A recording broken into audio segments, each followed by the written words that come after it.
for oil productions and sales, eliminate selective tax waivers. The fourth is agencies given the mandate to recover assets under Proceeds of Crime Act 2022 should ensure that they establish a database where information about assets in their custody is easily accessed by citizens, in line with the Act and proactive provisions of the Freedom of Information Act 2011. At SERAP, I'm sure that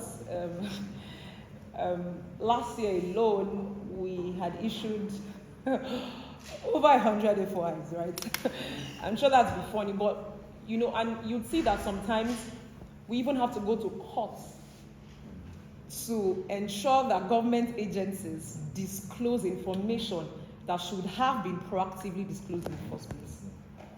And then to shock you to know that some of these agencies even come to court to defend why they shouldn't disclose such information. So we had about 5 judgments last year, and the court upholding that that's why it's the Freedom of Information Act, right? And we are hoping, and we're also committed to ensuring that the provisions of the FOI Act is fully implemented. Number 5, the relevant anti-corruption agencies should ensure that high-profile corruption cases are pursued to their logical conclusion for the benefit of Nigeria and its citizens. They should also explore international alternatives in transnational cases of grand corruption.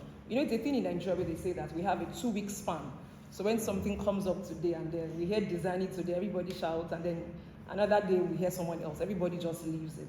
And I think, again, the onus is on citizens to be consistent in advocacy against a diminishing democracy.